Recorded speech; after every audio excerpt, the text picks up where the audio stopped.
ସୁବର୍ଣ୍ଣପୁର ଜିଲ୍ଲାରେ ଇନ୍ଦ୍ରଚନ୍ଦ୍ର ମାନୁନାହାନ୍ତି ସରକାରୀ ଅଧିକାରୀ। ଗୋଟିଏ ପଟେ ବ୍ୟବସ୍ଥାର ଅବସ୍ଥା ସୁଧାରିବାକୁ ଜିଲ୍ଲା ମୁଖିଆ ଅନବରତ ପ୍ରୟାସରତ, ହେଲେ ଅନ୍ୟପଟେ ଜିଲ୍ଲାପାଳଙ୍କୁ ବା ପଚାରେ କିଏ?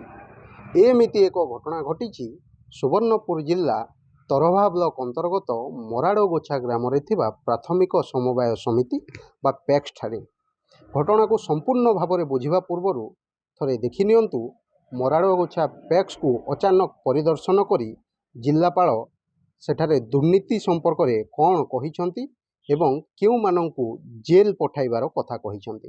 ଅନିଲ ଦାସ କି ଏଟା I will send you to the jail. That's all.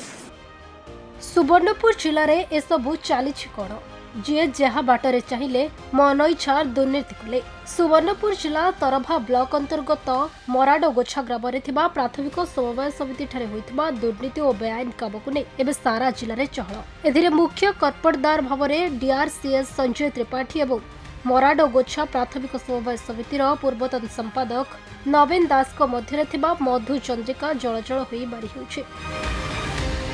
सूचना अनुसार मराडगोछा पाक्सर पूर्वतन संपादक नवीन दास डीआरसीएस सहित मिसी पुओ अनिल दास को संपादक भाव में अधिष्ठित कराई। केवल एतिकी नुहे अतिरिक्त एक पदवी सृष्टि कराई अन्य जड़े संपर्क को नियुक्ति देथिबार कहुछि। तेज सबुठारु बड़ कथा हेउछि से कार्यरु अवसर नेबार किछि दिन पूर्व यह सबु कांड करथिबा बेले ए संपर्क में केही किछि जानि नथिले। रिहाबिलिटेशन योजना अनुसार तांकर पुओ अनिल दास को सही पदवी दिया जाइथिबार कहुछि। हेले जिलापालक बिना अनुमति रे एभली नियुक्ति देबाकू डीआरसीएस को किए अनुमति देला ताहा बे बड़ प्रश्न।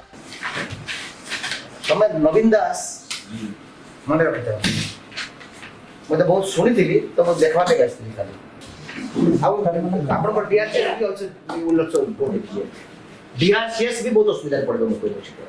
आई विल नॉट से डीआरसीएस आल्सो तार मो नाम दे नाम ए संपर्क में जानिबाकू आबे बारंबार डीआरसीएस को जोगाजोग करथिले हे से फोन उठाई नथिले।